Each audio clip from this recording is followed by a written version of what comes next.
Master के विशाल arrow का पीछा करते हुए वो एक पेड़ के पास आ गई थी जिस पर उसका एरो होल्डर टंगा हुआ था। पर ये जाल था शोबू के जर्नल का। शफांग उनके पकड़ से भागते भागते अपने दांचे के वीर योद्धा हैशी तक पहुंच गई थी जो उसी को लेने आया हुआ था। हैशी यहाँ लड़ाई के उद्देश्य से तो आया नहीं था, इसीलिए जो लोग वो अपने साथ लाया था वो शोबू की सेना से काफी कम थे। सो हैशी शफांग को किंग टाइडार की लोकेशन बताकर उनके कैंप पहुंचकर वहां से मदद लाने के लिए कहता है। लेकिन शफांग हैशी को इन शोबू के साथ अकेले छोड़कर जाने के लिए तैयार नहीं थी, तो कोई ऑप्शन न रहने पर हैशी को उसे जबरदस्ती वहां से भगाना पड़ता है और शफांग को सेफली वहां से भगाकर वो अपने इन कुछ साथियों के साथ ही इन शोबू की सेना से लड़ाई का ऐलान करता है। इधर ली डायनेस्टी में क्वीन बड़ी चिंता में थी।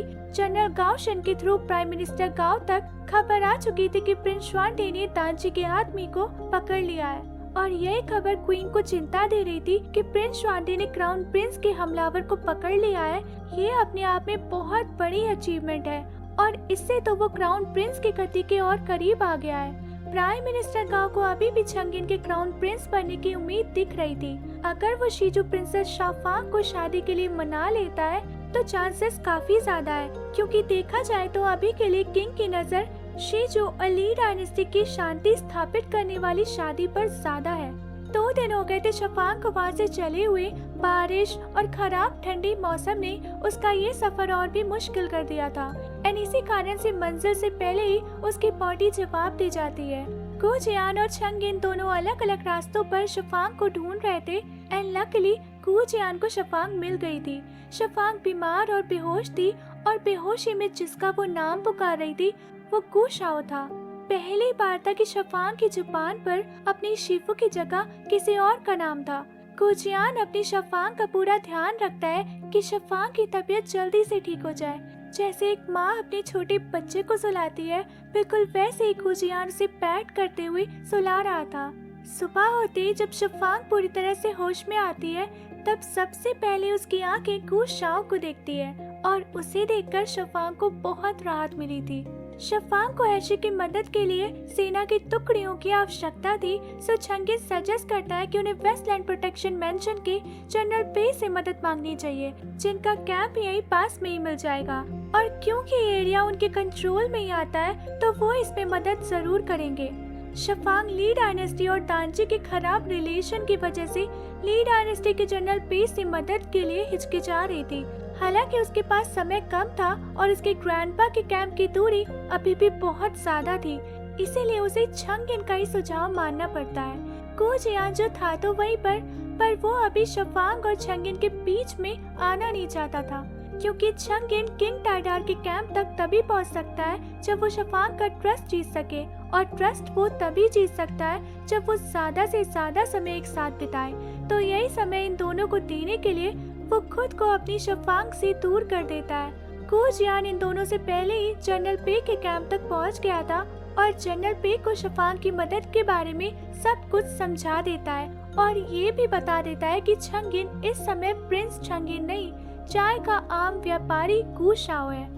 इधर ये दोनों इन गर्म रेतीली हवाओं के बीच चलते जा रहे थे, पर जिस कैंप को वो ढूंढ रहे थे वो कहीं नहीं मिल रही थी और वो इसलिए नहीं मिल रही थी क्योंकि बारिश और रेतीली हवाओं की वजह से ये एरिया रहने लायक ही नहीं रह गया था। सो जनरल पे ने यहाँ से अपना कैंप दूसरी जगह शिफ्ट कर दिया था और इस हुए बदलाव से चंगिन अनजान था। सो काफी खोजबीन के बाद कैंप तो नहीं पर प्यास बुझाने के लिए साफ पानी जरूर मिल गया था। चंगिन ये पानी शफांग तक भी पहुंचा पाता उससे पहले ही वो रेतीले दलदल का शिकार हो जाता है। शफांग अपने घोड़े के सहारे उसे ऊपर निकालने की कोशिश कर रही थी, पर ये ट्रिक इस दलदल से उसे निकालने में काम नहीं कर रही थी। उल्टा शफांग भी इस दलदल के करीब पहुंचती जा रही थी और उसका हाथ जो रस्सी की रगड़ से छिल रहा था वो अलग। चंगिन उसे रस्सी छोड़ने को कहता है, नहीं तो वो भी इस दलदल में फंस जाएगी, पर शफांग रस्सी छोड़ने से इनकार कर देती है। नहीं गुशाओ, हम साथ आए थे, हम साथ ही यहाँ से जाएंगे। गुशाओ रस्सी पकड़े रहना, गुशाओ तुम पकड़े रहना, छोड़ना मत। नहीं, माफ करना शफांग, ये कह के चंगिन रस्सी छोड़ देता है। शफांग फिर से कोशिश करने लगती है उसे बचाने की। कुशाओ, पकड़ो रस्सी को, पकड़ो रस्सी को, कुशाओ पकड़ो, कुशाओ पकड़ो। इस समय छंगिन को एहसास हो रहा था कि वो शफांग के काइंड और इनोसेंट नेचर का किस तरह फायदा उठा रहा है अपने फायदे के लिए। वो मन ही मन बार बार शफांग से माफी मांग रहा था। जब छंगिन, शफांग और हमें भी ऐसा लगता है कि अब छंगिन बच नहीं सकता, तभी गुजियान उड़ते हुए आता है और छंगिन को बचा ले जाता है। इधर लियान बातोर और उसके कन्फेशन के साथ पैलेस में प्रेजेंट होता है। ऑफिशियल्स किंग को अब फेयर डिसीजन लेने के लिए फोर्स करने लगते हैं। प्राइम मिनिस्टर गाओ को रियल बातोर का पोर्ट्रेट और सच्चाई ऑलरेडी पता थी, पर वो जानते थे कि ये एविडेंस किंग के सामने प्रेजेंट करने का कोई मतलब नहीं है। किंग चाहेंगे तो इस एविडेंस के बिना भी आसानी से जान जाएंगे कि ये बातोर असली है या नकली। पर मेन मुद्दा ये था कि किंग क्या चाहते हैं। अगर किंग तांची के साथ युद्ध करना चाहते हैं तो इस बातोर को असली मान लेंगे, और अगर युद्ध करना नहीं चाहते तो इस बातोर को नकली साबित कर देंगे। जैसा प्राइम मिनिस्टर गाओ ने सोचा था वैसा ही हुआ था। किंग इस नकली बातोर की आंखों में डर देख के पहचान जाते हैं कि ये बातोर असली नहीं है। वो अच्छे से जानते हैं कि दांची के योद्धा मर सकते हैं, पर वो ना कभी किसी से डरते हैं और ना ही किसी के सामने झुकते हैं। पर ये सच्चाई जान जाने के बावजूद भी वो इसे ही असली बातोर मानकर मौत की सजा सुना देते हैं। किंग ने अपने एक्शन से साफ कर दिया था कि वो दांची के साथ युद्ध के लिए बिल्कुल तैयार है। इधर शफांग गुशाओ की तारीफ करते नहीं थक रही थी। वो गुजियान से कहती है, तुमने सही कहा था शिफू कि वो गुशाओ बेस्ट है। बीते कुछ दिनों में सफर के दौरान मैं काफी कुछ चीजें अब समझने लगी हूँ। मुझे एहसास है मैं अपनी फीलिंग्स तुम पर थोप रही थी शिफू, बिल्कुल एक दलदल की तरह मजबूर कर रही थी तुम्हें। शिफू, मैं अभी भी तुम्हें पसंद करती हूँ, पर कोई बोझ मत रखना। मेरी पसंद अब बिल्कुल वैसी वाली पसंद है जैसे तुम मुझे पसंद करते हो। हमेशा तुम मेरे बेस्ट शिफू रहोगे। शफांग की बातें सुनकर गुजियान के ना आंसू आ पा रहे थे और ना ही वो झूठ मूठ के लिए ही सही मुस्कुरा पा रहा था। छंगिन की जो थोड़ी बहुत कंफ्यूजन थी दांची को लेकर कि सच में उन्होंने उसके भाई को मारा है या नहीं, ये दुविधा भी जनरल पे दूर कर देते हैं ये बता के कि दांची का एक योद्धा बातोर अभी हाल ही में पकड़ा गया था और उसने खुद प्रिंस श्वांडे के सामने क्राउन प्रिंस को मारने की बात को कबूला है। अब तो बस छंगिन का इरादा और भी मजबूत हो गया था, इतना मजबूत कि टूटने का तो कोई चांस ही नहीं था। शफांग जनरल पे और उनकी सेना को हैशी की मदद के लिए ले आती है। ये पूरा इलाका ली डायनेस्टी और वेस्टलैंड प्रोटेक्शन एरिया के अंडर में आता है और स्टेटस और रूल्स के हिसाब से जनरल पे इस एरिया में होने वाले हर डिस्टर्बेंस में इंटरफेयर कर सकते हैं। उन्हें पूरा हक है। शोबो आर्मी के पास इतना पावर नहीं था कि वो जनरल पे की आर्मी का सामना कर पाए, इसलिए अभी पीछे हटना ही उन्हें सही लगता है। बजाय के जनरल पे ली डायनेस्टी उनके दुश्मन देश का जनरल है, फिर भी हैशी जनरल पे की इस मदद के लिए उनका दिल से शुक्रिया अदा करता है। कई दिनों से लगातार दांची के ये लोग लड़ रहे थे, काफी तो शहीद भी हो गए थे, पर जो बचे थे वो बुरी तरह से घायल थे। अभी सफर करके दांची तक जाना ये मुमकिन नहीं था उनके लिए। इसी कारण से जनरल पे की मदद से वो कैंप लगवाकर आज की रात यहीं पर रुकने का डिसाइड करते हैं। छंगिन बाहर से तो यहाँ सबको दिखा रहा था कि उसे दांची के लोगों की बहुत परवाह है, पर अंदर ही अंदर जो उसमें बदले की आग चल रही थी, इस फीलिंग को कंट्रोल करना अब छंगिन ने सीख लिया था। सब वहाँ आराम और शांति से रेस्ट कर रहे थे। हैशी जो धुन बजा रहा था वो धुन इतनी प्यारी थी कि जनरल पे को भी ये मनमोहित कर देती है। शफांग जब जनरल पे को थैंक यू करने आती है तो उसकी चुलबुली बातें और नटखट अंदाज जनरल पे के चेहरे पर भी स्माइल ला देता है। ये पहली बार था जब जनरल पे ने स्पेशली किसी लड़की से इस तरह से स्माइल करते हुए बात की हो। शफांग को भी ऐसा ही लग रहा था कि जनरल पे इमोशनलेस है, तो ये हंसी शफांग के लिए भी काफी शॉकिंग थी। जनरल पे को हैशी वाले म्यूजिक इंस्ट्रूमेंट में काफी इंटरेस्टेड देखकर शफांग जनरल पे को वो दांची का स्पेशल इंस्ट्रूमेंट बजाना सिखाती है। रात हो चुकी थी। दांची का ये काफिला कोई खास तरह का डांसिंग रिचुअल परफॉर्म कर रहा था। इधर छंगिन टीले पर पेड़ के सहारे आराम फरमा रहा था। शफांग उसके पास आती है और धम्म से चौड़ी होकर लेट जाती है। छंगिन पॉइंट करता है उसे, तुम एक लड़की हो, थोड़ा तो लिहाज रखना चाहिए लड़कों के सामने, कोई मैनर्स नहीं है तुम में। शफांग केयरलेस होके कहती है, हम लोग तो ऐसे ही हैं, हम तुम्हारी जोंगयांग की लड़कियों की तरह तहजीब वाले नहीं हैं। टूटे हुए तारों को देखकर शफांग विश मांगने वाली ही होती है कि वो तारा गायब हो जाता है। बेचारी जब भी विश मांगने को होती है या तो सही समय पर विश नहीं मांग पाती या फिर वो कपड़े में गांठ लगाना भूल जाती थी। चंगिन अभी भी इन विचारों से जूझ रहा था कि वो जो शफांग का सहारा लेके दानजियों से बदला लेने आया है, शफांग को जब इसका पता चलेगा तो क्या होगा। इसीलिए थोड़ा आइडिया लेने के लिए वो शफांग को स्टोरी सुनाता है कि बहुत समय की बात है, एक देश था जहाँ एक प्रिंस रहता था। उसकी माँ यंग एज में ही उसे छोड़कर चली गई और उस देश की क्वीन, जिनका अपना कोई बच्चा नहीं था, वो उस प्रिंस को अडॉप्ट कर लेती है। प्रिंस भी उसी क्वीन को अपनी माँ मानने लगता है, बट बाद में उसे पता चलता है कि उसकी माँ को मारने वाली वही क्वीन ही थी। ये सच्चाई जानने के बाद उसने निश्चय कर लिया कि वो अपनी माँ का बदला जरूर लेगा, पर उसके सामने सबसे बड़ी बाधा जो थी वो था क्वीन का स्टेटस और उनकी पावर। इसीलिए क्वीन से जीतने के लिए उस प्रिंस को उससे भी ऊंचा स्टेटस और पावर चाहिए होगा। प्रिंस को युद्ध और पावर के लिए होने वाली लड़ाई, इन सब से हमेशा से नफरत थी, पर उसे अब यही रास्ता चुनना पड़ेगा अगर उसे जीतना है। शफांग सवाल करती है कि क्या लड़ाई के अलावा और कोई रास्ता नहीं है। चंगिन कहता है ना एक रास्ता, जिस रास्ते में उसे अपने एक सबसे प्यारे दोस्त को धोखा देना पड़ेगा। पर वो प्रिंस इसी कंफ्यूजन में है कि क्या सब कुछ जानने के बाद वो दोस्त उसे माफ करेगा। चंगिन डायरेक्टली शफांग से ही पूछता है कि अगर वो दोस्त होती तो क्या वो प्रिंस को माफ करती। शफांग को एक सेकंड भी नहीं लगता ये कहने में कि हाँ, बिल्कुल माफ कर देती। शफांग का जवाब सुनकर चंगिन का बेचैन मन अब बहुत हल्का महसूस कर रहा था। सुबह होते ही जनरल पे अपनी सुरक्षा आर्मी के साथ शफांग, हैशी और उनके लोगों को हिफाजत के साथ दानजी के बॉर्डर तक पहुंचा देते हैं। गुजियान और चंगिन तैयार खड़े थे शफांग के साथ दानजी के मेन कैंप तक जाने के लिए, पर नियम के हिसाब से कोई भी अजनबी दानजी की सीमा के अंदर कदम नहीं रख सकता। शफांग जिद करती है इन्हें साथ ले जाने के लिए, पर बात नहीं बनती। गुजियान समझदारी से काम लेता है और अपने आप पीछे हट जाता है, क्योंकि वो जोंगयांग का है तो ऑब्वियसली उसे अंदर जाने को नहीं मिलेगा। लेकिन जानबूझकर वो चंगिन की फिक्र दिखाता है कि गु शाओ अपने काफिले से पिछड़ गया है, मैं भी वापस महल जा रहा हूँ, अब बेचारा ये कहा जाएगा।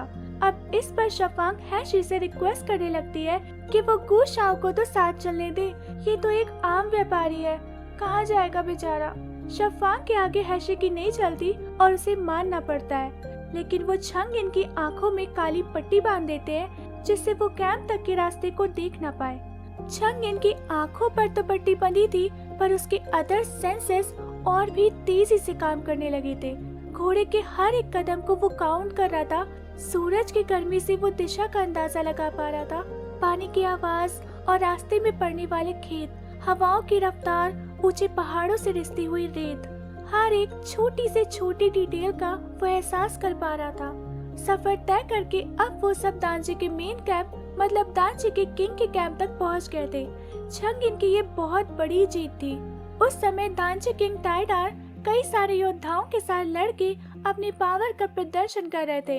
अपनी प्यारी दुलारी शफांग को देख के किंग टाइडार खुशी से फूल ही नहीं समा रहे थे। शफांग जब उन्हें गु शाओ से मिलाती है तो किंग टाइडार साफ तौर पर जता देते हैं कि उन्हें गु शाओ बिल्कुल पसंद नहीं आया है। शफांग वादे को निभाते हुए चंगिन को बहुत सारे कीमती खजाने इनाम के रूप में दिलवाती है। शफांग सबसे चंगिन मेरा मतलब गु शाओ की इतनी तारीफ कर रही थी कि ये मोयान भी कह पड़ता है कि कहीं प्यार व्यार तो नहीं करने लगी हो तुम इससे। गु शाओ पर सीधा निशाना लगाते हुए किंग टाइडार कमेंट करते हैं कि जोंगयांग के लोग डरपोक और नाजुक होते हैं, आदमी होते ही नहीं है ये, और ऐसे आदमी शफांग के लायक नहीं है। शफांग तुरंत गु शाओ का साइड लेती है कि मुझे औरों का नहीं पता, पर गु शाओ ऐसा नहीं है, वो बहुत बहादुर और हिम्मती है, बिल्कुल दानजी के योद्धाओं की तरह। किंग टाइडार शफांग को बताते हैं कि उन्होंने हर जगह अनाउंस करा दिया है कि जो त्यांजन माउंटेन के सफेद आंखों वाले भेड़ियों के राजा को मार कर लाएगा, शफांग की शादी उसी से होगी। शफांग खुश थी क्योंकि आज तक कोई भी भेड़ियों के राजा को मार नहीं पाया है, और इसका सीधा मतलब था कि कोई भी नहीं आने वाला है उससे शादी करने। चंगिन समय समय पर अपने दानजी के सफर में महसूस किए हुए हर एहसास को याद करने में लगा हुआ था। जिससे कोई भी डिटेल वो भूल ना जाए। शाफांग आके उसे यहाँ की सबसे सुंदर और हरी भरी जगह पर ले आती है, साथ में कुछ समय बिताने के लिए। छंगिन उससे कहता है कि उसके ग्रैंडपा शायद उससे मिलके खुश नहीं हुए हैं। शाफांग कहती है उन्हें जोंगयांग के लोग पसंद नहीं है, पर तुम फिक्र मत करो, कुछ ही समय में वो भी तुम्हें उतना पसंद करने लगेंगे जितना मैं करने लगी हूँ। और ये कह के शर्माने लगती है वो छंगिन को याद दिलाती है वो 3 विशेस जो उसने प्रॉमिस की थी उसे। सो आज उसी 3 विशेस में से वो अपनी पहली विश मांगती है कि वो उसके लिए 100 जुगनू पकड़ के लाए। और हुक्म का पालन करते हुए छंगिन कूद फांद कर हवा में उड़कर छलांग लगाकर उसकी ये ख्वाहिश पूरी करता है। इन जुगनुओं के बीच शाफांग इतनी सुंदर और प्यारी लग रही थी कि छंगिन से अपने इमोशंस कंट्रोल नहीं होते और वो उसे किस कर लेता है। और शाफांग जो गुशाओ को पसंद करने लगी थी वो भी इस किस में डूब जाती है। सुबह के समय छंगिन कैंप में यहाँ वहाँ का मुआयना कर रहा था, तब एक किंग टाइडार से उसका टकराव हो जाता है। किंग टाइडार उसे सीधे तौर पर कहते हैं तुम चले जाओ यहाँ से, तुम्हारा यहाँ कोई काम नहीं है। लेकिन छंगिन इतनी भी जल्दी यहाँ से जाने वाला नहीं है। छंगिन का खून खौल उठता है अपने देश के लोगों को यहाँ गुलामों के रूप में कैद देख के। छंगिन को देख के वो सब पहचान जाते हैं कि वो उसके देश का ही है और वो उससे भीख मांगने लगते हैं कि वो उन सबको बचा ले। छंगिन ऐसी मजबूरी से बंधा हुआ था कि अभी तो फिलहाल वो कुछ नहीं कर सकता इन सब के लिए। शाफांग ने कुछ स्पेशल कपड़े तैयार किए थे उसके लिए। शाफांग पानी में पैर डाले छपाछप कर रही थी। छंगिन उसे बताता है पता है जोंगयांग की लड़कियां अपने पैर अपने पति के अलावा किसी और आदमी को नहीं दिखाती हैं। शाफांग पूछती है कि अगर किसी और ने देख लिया तो? छंगिन कहता है कि फिर तो उस लड़की को उस आदमी से शादी करनी पड़ेगी। शाफांग कहती है मेरे अब्बा ने तो ऐलान कर दिया है कि मेरी शादी उसी से होगी जो सफेद आंखों वाले भेड़िए के राजा को मार कर लाएगा, और मैं अपने अब्बा का प्रॉमिस नहीं टूटने दूंगी। शादी उसी से करूंगी जहाँ मेरे अब्बा कराएंगे। छंगिन का तो मुंह बन जाता है। तभी शाफांग धीरे से कहती है गुशाओ, क्या तुम मेरे लिए भेड़ियों के राजा को मार सकते हो? छंगिन स्माइल करते हुए कहता है कि मेरे पास और कोई ऑप्शन ही कहाँ है, बस तुम मेरा इंतजार करना। कुछ देर बाद जब शाफांग का सामना जोंगयांग के इन गुलामों से होता है तो वो ये मोयान के सामने आवाज उठाती है कि ये भी इंसान है, इनके साथ ऐसा बर्ताव क्यों हो रहा है। ये मोयान बहाना बनाकर उसे आदू के साथ उसके खेमे में भेज देता है। इधर ये मोयान के एक्सप्रेशन देखकर ही छंगिन गेस कर लेता है कि ये मोयान को किंग टाइडार ने उसे यहाँ से बाहर भेजने के लिए भेजा है। बाद में जब शाफांग गुशाओ को ढूंढने जाती है तो उसे पता लगता है कि गुशाओ काफी समय पहले यहाँ से निकल चुका है। शाफांग को गुशाओ का छोड़ा हुआ एक लकड़ी का टुकड़ा मिलता है जिस पर बनी भेड़िए की ड्राइंग से शाफांग को अपना मैसेज मिल चुका था।